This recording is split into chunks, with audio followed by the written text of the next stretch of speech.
Hey everyone, and welcome to Prune Insiders. I'm your host, Michael Adams, and today I got a really special guest. Started a nonprofit for Ehlers-Danlos syndrome.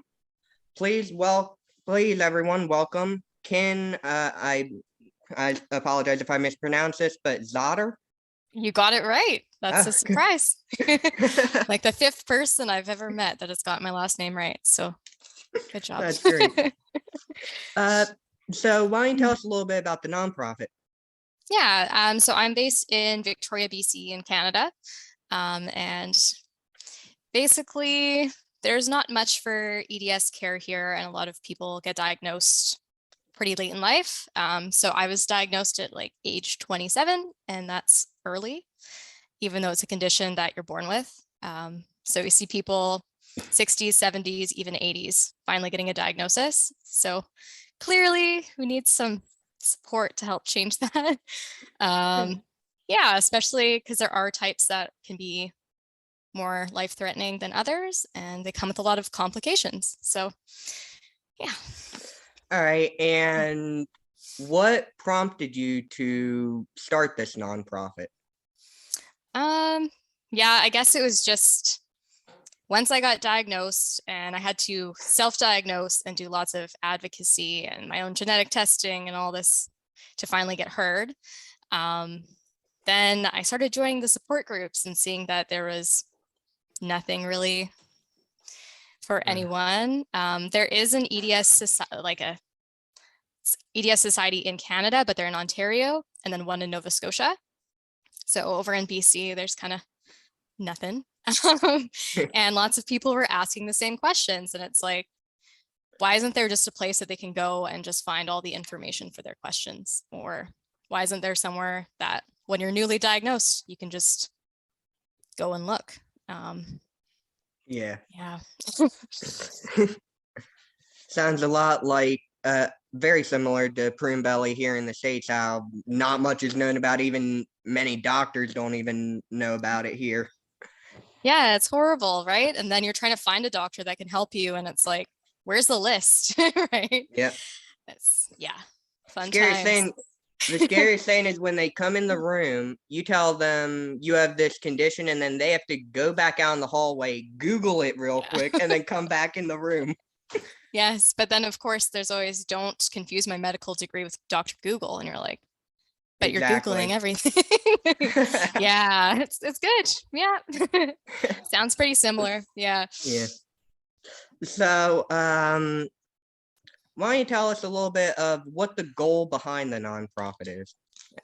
Yeah, so I guess for the most part, just because right now we are in like a pretty crucial doctor shortage, it's more so helping support patients so they can figure out questions to ask their doctors or give them good resources.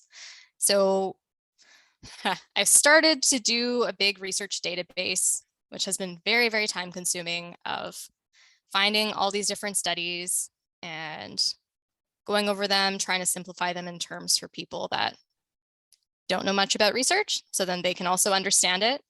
And we're hoping to create handouts that you can give to your doctor, so then it's a quick and easy kind of thing. And also deal with more than just EDS, because we want to deal with all of the different diseases that are associated. So you have mast cell activation, gastroparesis, median arcuate ligament syndrome, just to name a few. There's way more than that.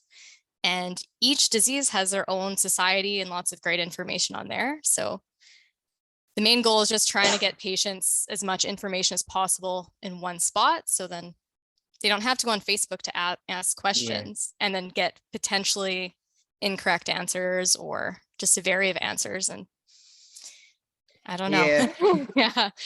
Yeah. So, you have EDS, right?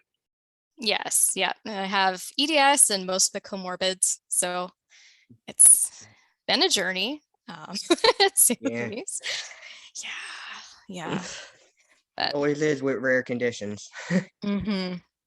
And the thing is that it's like EDS isn't even that rare. Like prune belly is way more rare than EDS. And it's like, it's just sad to think of how little care all of these rare conditions get. And then there's Yeah. some rare conditions that get so much care, and you're like, there's just such a disparity. At least in Canada, there is. I don't know if it's Yeah. similar in the States, but Yeah. And and I know this may be a controversial thing I'm about to say here, but I think what makes it even harder is the fact there's no awareness for something like, say, Prune belly, EDS, MALS, MCAS, and so on and so forth. Whereas something, and I'm not saying it's not bad, but something like cancer has all this funding, all this research, while we're not getting the awareness. Yeah, exactly. Well, and you find out that some of these conditions can put you at risk for different cancers as well, right? Like there's mast cell associated leukemia, and most people don't know about that, right? And it's really interesting to see. Yeah, there's a big difference. And then there's also differences between conditions that, more life-threatening, I guess we could say, like cancer or cystic fibrosis. Here they get a lot of funding, and then the conditions that you deal with on a daily basis that are just like, I guess they kind of eat away at you and your quality of life for your entire life. It's really hard to get any sort of help, right? Because they tell us, oh, go to physio, go to this treatment, but none of it's covered. So you're like, I don't have thousands of dollars to go see a physiotherapist every week or go get a massage every week. But that's kind of the recommendations for most of these conditions. Is go get your own help. And the doctors just expect you to know that. Is what it seems like. They don't really give you a treatment plan, or there's no like discount that you can get for having rare conditions, which kind of sucks. This is expensive. Yeah. Well, I don't know how it is in Canada, but here in the US, everything in healthcare is expensive.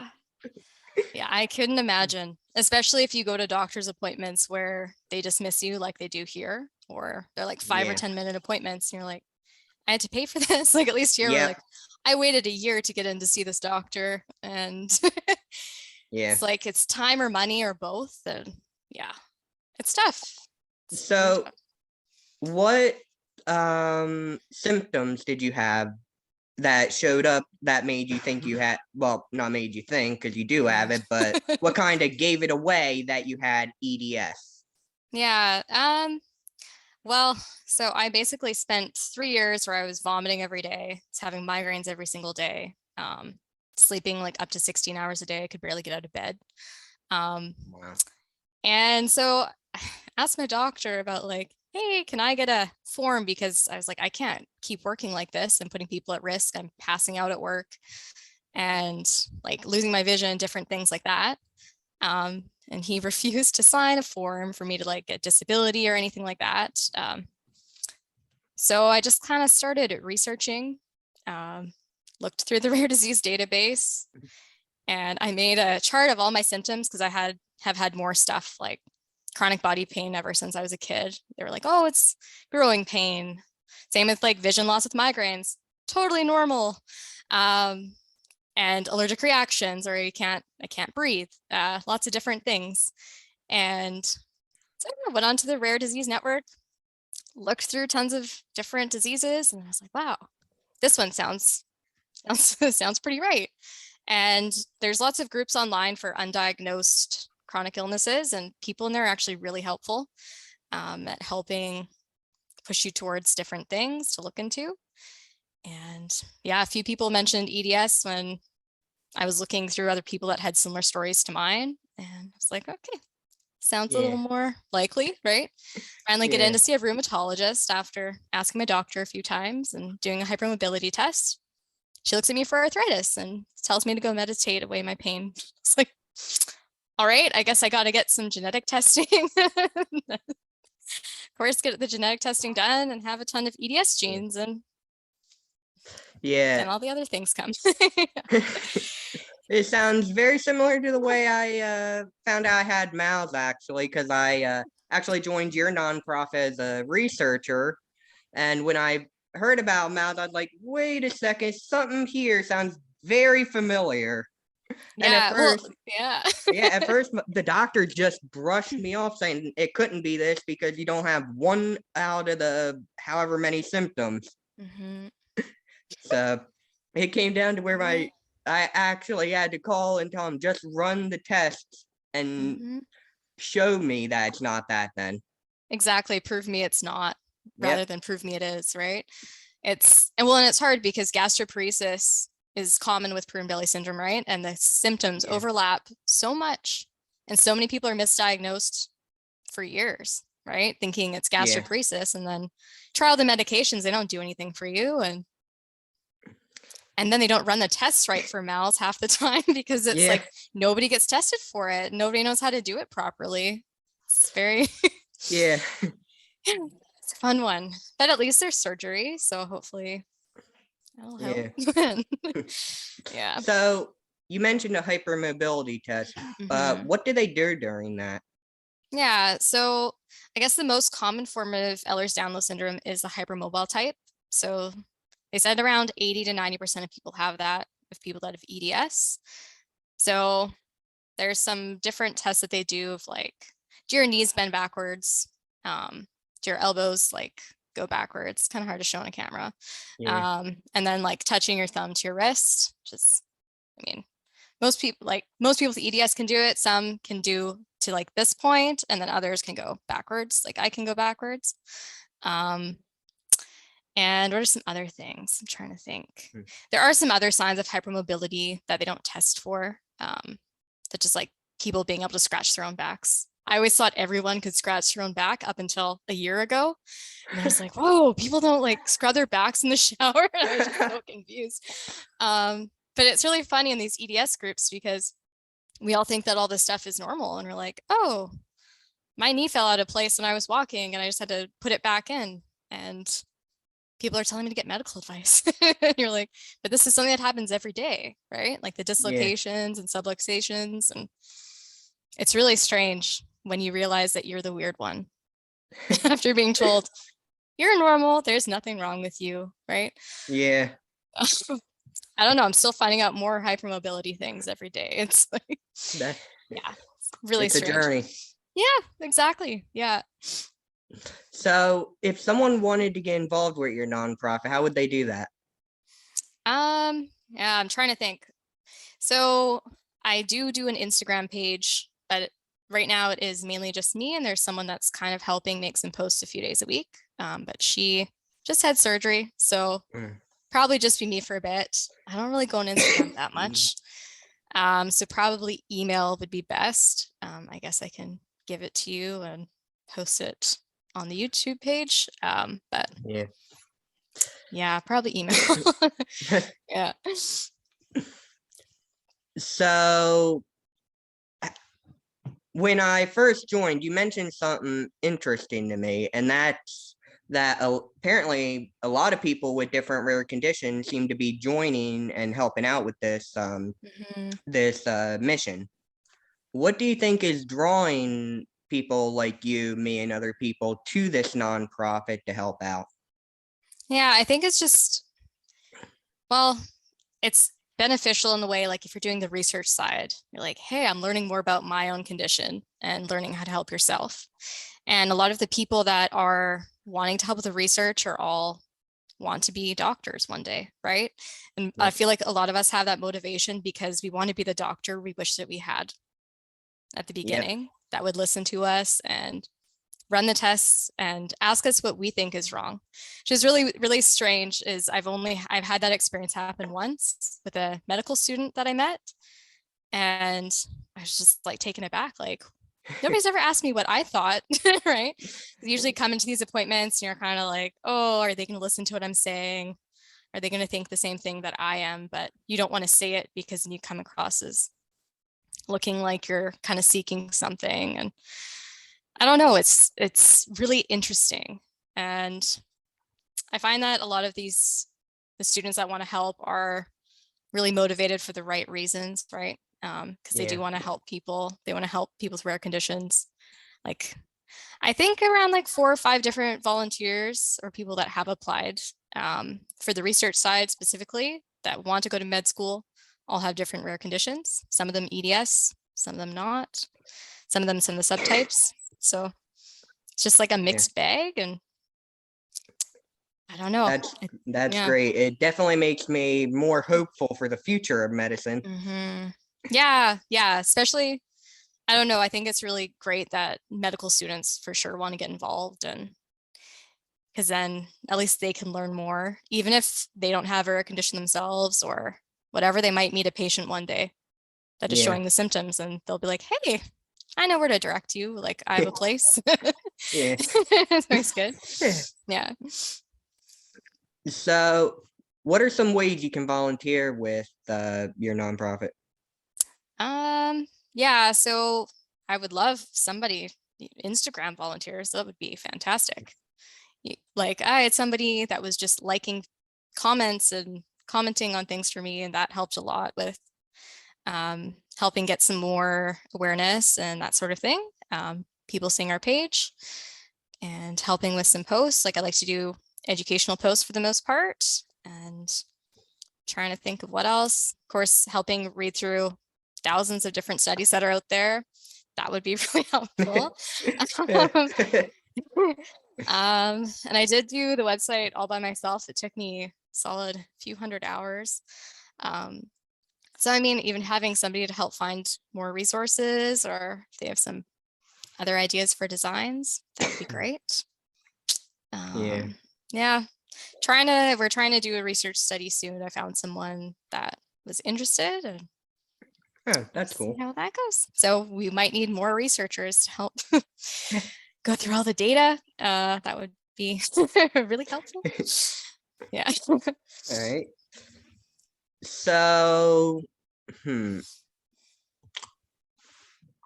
So with EDS, what are some of the other comorbids again?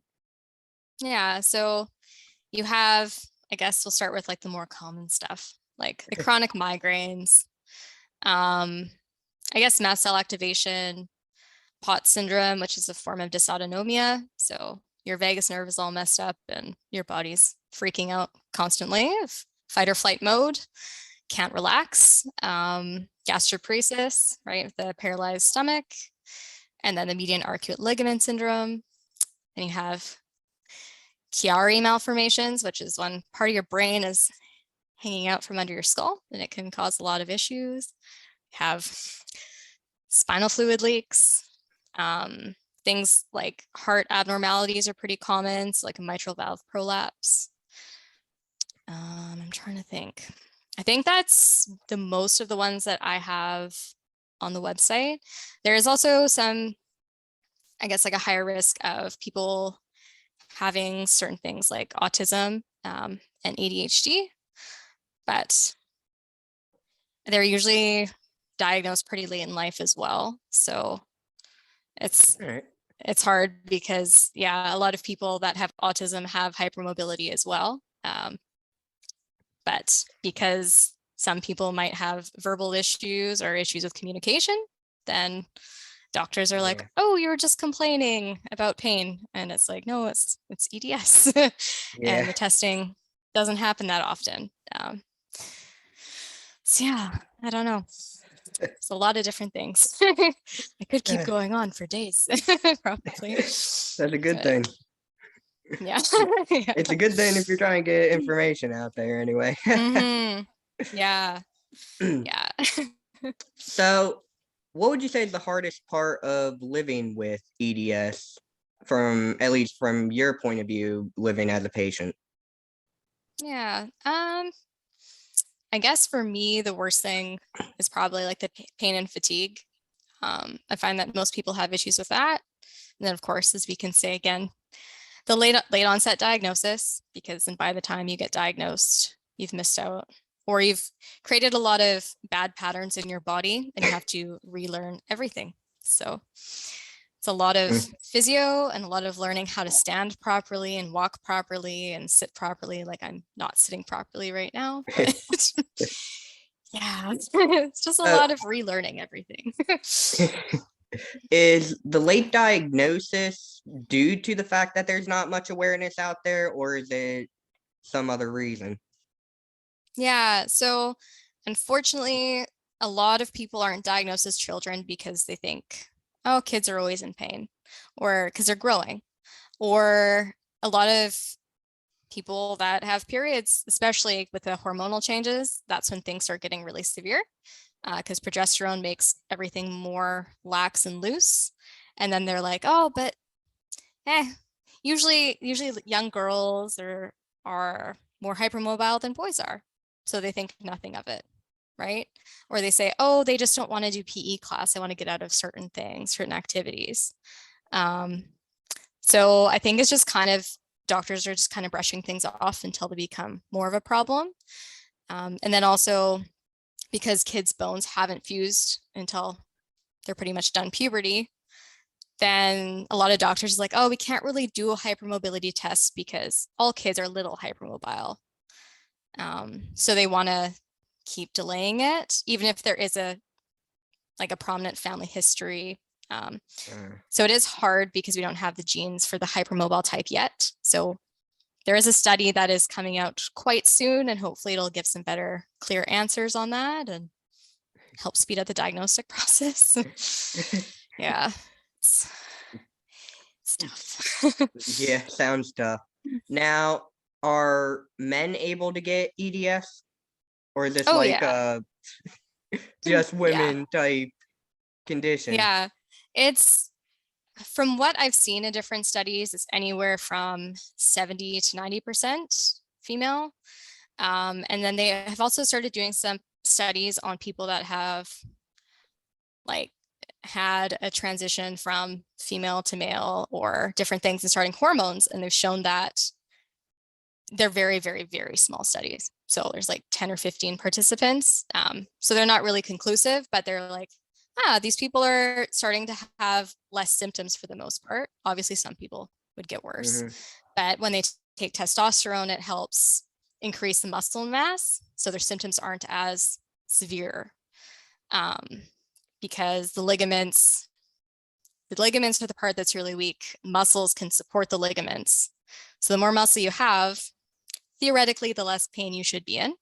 So I'm thinking that there's probably more men that should be diagnosed, but aren't just because they're not having as severe chronic pain just because they have more muscle. And Or yeah, they're like the not changes with all complaining the about it. cycles. Yeah, right. And that's another thing too, is like trying to get my partner to go to the doctor is just like the worst thing, right? You ask and you ask, and it's like, oh, I don't need to get this done. I don't need to get this done. I can't even say And anything because I'm the yeah, same way. exactly. I don't know. It's so interesting, right? Because it's Yeah. like it seems like a lot of men go once things get really severe. Women are kind of like, hey, there's this thing that's wrong. I've been waiting a while, but I think it's probably time to check it out. We Yeah. don't have to get forced most of the time to go. Yeah. So have have you had these symptoms like from an early age on, or Oh yeah. Yeah, it's weird. Like when I was a really young kid, I was always like regurgitating my food and that kind of stuff. And apparently that's another part of EDS is just like everything's lax and loose. I would have lots of broken bones quite easily, bruising everywhere. I was always able to do the splits in every direction. And then when I was a dancer, I actually was standing up and I kicked myself in the face. And I was like, wow, I'm really flexible. And never thought anything weird about that. Scoliosis at a young age. But they all just thought, hey, scoliosis is pretty common, right? So I don't know. It's weird when you start looking back and it's like, okay, now I see my knees are bending backwards in every picture or like yeah. sitting in weird positions. Yeah. Yeah. So do doctors ever misdiagnose because they think, and I hate even saying this about a doctor thinking this, but because they think that the patient's a hypochondriac? Oh, constantly. Yeah, Yeah, you see in a there's lot of no the other groups. nice way to put that. Oh yeah, yeah. And here in Canada, They call it delusional disorder now as well, because it sounds Mm. nicer. It's like, oh, or yeah, or they try and say it's anxiety attacks. Like some people that have mast cell activation or POTS have been put off as having anxiety for years. And especially with POTS, because your heart rate goes up quite high. And so like, oh, you're just having a panic attack. It'll be fine, blah, blah, blah, blah, blah. Or like mast cell activation patients, some of us have anaphylactic reactions, and they, like when I have an anaphylactic reaction, my blood pressure goes up instead of going down. So it seems counterintuitive, and it's like, they don't think it's anaphylactic, but I'm like, my throat has closed up, right? It's not a panic attack. So yeah, it's really interesting. It's like we show symptoms in different ways. And yeah, and it's like Yeah. complaining over years and years and years. It's like, they just think, oh, you again, right? Or something's put in our file, and then they always think it's a mental health condition rather than Yeah. a physical one. And then it leads to mental health conditions because people are so traumatized, and it's like, great, thanks. Now I'm scared to go to the doctor because you just never know what's going to happen. Or yeah. Yeah, well, I've already been diagnosed with severe PTSD from all my encounters with doctors. I Yeah. honestly can't even stay in the hospital longer than I think it's 3 days in a row without freaking out. Yeah. It's tough. It's like you just never know what's going to happen. You don't know who you're going to get, if they're going to believe what's going on, or if they're Yeah, just going to dismiss you. And then especially if you're dismissed, and it just keeps you wondering of like, what if this is severe, right? exactly. Like, you just never know. But that's why it's so Yeah. important to have a diagnosis. After your diagnosis, doctors start to take you more serious a lot of the time. Especially if you're the one diagnosing yourself at that point. Yeah. Yeah. That's what I love, is when they ask you for your opinion. Or I had a doctor before, and I would bring in like, hey, I want to try this new medication, read all these different studies, and he would go read the studies and then decide. And Yeah, most of the time I would get to try the medication out. So that's good. yeah, it's really nice when they listen and, you know, give their own professional opinion and everything, and work together as a team rather than you just being like, oh, Yeah. kind of scared to see you. Like, stressful situation. Yeah. So, what are some of the lessons you think you've learned through having to live with EDS? I guess making sure that what you're doing with your time is important to you, and not always saying yes to everything. I used to say yes to everything and help everyone out, and then you just run yourself dry. And when you have really bad chronic fatigue and body pain, you pay for it. So Yeah. it's like, and it's always really important for me, at least, is if I have anything social, that I will plan recovery time afterwards, because social stuff can be really tiring. I don't know if it's just like Yeah. because my brain's going all the time or what, but yeah, it's a lot of different things. Just focus on yourself, and yeah, learn to say no is really important. Yeah. It's hard. Yeah. Uh, so, what advice would you give somebody who may be depressed with EDS and feels like the doctor isn't listening to them? Yeah, it's a really tough one, because it's like there's so few doctors, at least here, that do listen. So for myself, like I found the best was doing that genetics test, and then bringing the information to my doctor to say, it's not just me thinking this, like it's proof. I talked to a genetic counselor afterwards. They really Yeah. think that this is an issue. So it is hard, because it's really tough to be your own advocate. And especially if you're depressed and you're like exhausted, you can't see the way out. It's like, but there's so few patient advocate groups that you can really get a hold of. And then trying to find someone in your area where you're located. So I think that joining an online support group is really helpful, because some people have resources that you've never heard of. right? And for the most part, the groups are really, really supportive. And usually there's someone in your area that will probably be able to help you out. Even we've had some patients that have been advocates for other patients, like they've gone into their doctor's appointments with them or helped work them through what to say or been that listening ear for after the appointment. So I guess That's just trying to great. find support, right, with people that know the situation Yeah. or can relate to you. Because it's hard to relate to people in your life that don't have chronic illness sometimes because they might just say, just talk to the doctor. They'll Yeah. listen, right? Because they've had different experiences. Yeah, it's not that easy. But, yeah. I think part of the problem could be too, is the fact that everybody presents so differently. Mhm. And then in medical school, you're taught that nobody presents differently. You see these symptoms, this is what it is, cut and dry. Really? Yeah. Where it's the real life ain't always like that. Mm-hmm. Well, and that's the problem too, is like some symptoms, it's like, oh, somebody feels nauseous all the time. So that could be IBS, that could be from migraines, that could be this, that could be that, right? So we're always Yeah. taught to look for the horse, right? And ignore the Yeah. zebras. And that has really damaged a lot of us. But I've been working as like a virtual patient with our local med school here. And it sounds like that quote is slowly dying out and they're going to stop dismissing rare diseases, at least in BC. I have some hope for the future.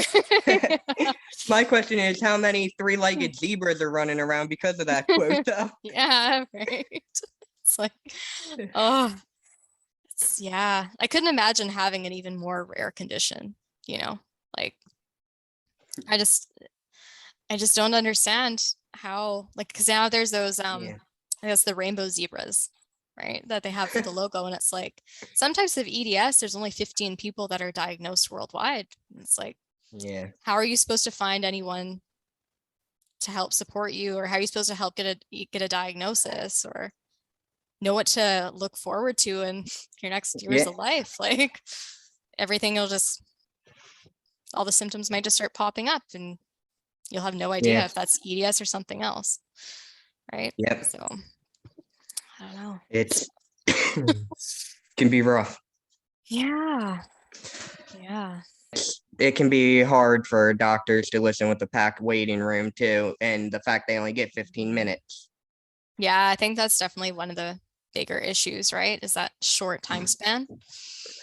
I remember back in the day, they used to say you would go in for like a half an hour physical every year, but I've never had that experience. So it's like we need to start funding more doctors, more medical school seats, and yeah, it's really tough. and do a lot more research apparently. Yeah, I know there's some things, and there's just like 1 or 2 studies out there, or even fewer. Yeah, it's hard. But I know a friend of mine who's a doctor told me within the next 20 years, I think it is, that, and I don't know if it's for EDS, I know he said this for Prune belly, but they'll eventually be able to target genes in the womb and fix it before they're born. Yeah, I've heard about some different studies like that going on, so kind of curious how it'll work, but how long it'll take. But that would be fantastic. I mean, hey, not having to live with all the problems that come. But I guess on the other side, then it's like, I feel like you do get stronger and more empathetic and learn to take care of yourself more once you've been forced to. Yeah, I don't think anyone can deny that. Can't be a perfectionist anymore because you don't have the energy for it, which is kind of nice. Like, all right. Yeah. So, I think we're getting ready to wrap it up here. Is there any parting thoughts? Not that I can think of, but I'm sure I'll probably think of something after. Right, and if people have questions in the comments, would you be willing to come back on and answer them? Oh yeah, for sure. Yeah. All right, thank you. All right. Thanks again for coming on, everybody. I hope you enjoyed this video, and I'll see you next week which hopefully we're back on track with weekly videos. Don't forget to Thanks. like, subscribe, and share, and we can spread Prune Belly awareness. For a long time, I seemed unique from a very early age, asking why, feeling weak, living within a cage, wondering if I am the only one. What was I supposed to make of my limitations? How much more should I take of this situation? Can it be I am the only one? The only one. The only one. All throughout, I found out what love's about. Leaving no doubt, I'll survive. Channel the drive, not deprived. Feel alive. Do you know how it feels to be different? At times you think you are the only one who exists with the pain of not being the same. When you got brothers and sisters that don't share the same last name, or share the same blood, or share the same battle. Some days are real good, some days are just a hassle. Operations to doctor visits, you are not alone. So I wrote this to let you know you don't have to be alone. The only one. You don't have to be The alone. only one. You don't have to be alone. These days, there are ways through the haze to sing His praise. We gather here with prayers held dear, wanting to erase all pain, death, and fear. Lord, please help them see.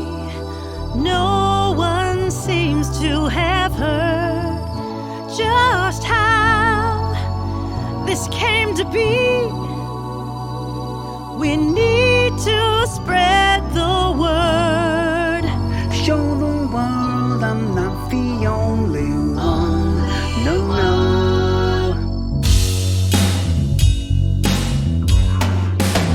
Thank you, Lord. Thank you, Lord, for this community. Thank you, Lord, for the thread we share. Thank you, Lord, for this unity. Thank you, Lord, for the power of care. Thank you, The Lord. Prune Belly Syndrome Network is a volunteer organization devoted to patient support and education of the medical community about this rare condition. 1 in 40,000 live births result in Prune Belly syndrome, and all of them have all or some of their abdominal muscles missing. 50% will not survive their second birthday. Our goal is to change the medical profession's perception of Prune Belly syndrome as a hopeless condition and to educate and promote an interest among the community to do further research into the causes of the syndrome and more effective treatments. www.prunebelly.org. You can help. Thank you, Lord, for this community. Thank you, Lord, for the thread we share. Thank you, Lord, for this unity. Thank you, Lord, for the power of care. Thank you, Lord, for showing me I'm not the only one. If you don't know what Prune Belly is, please go to www.prunebelly.org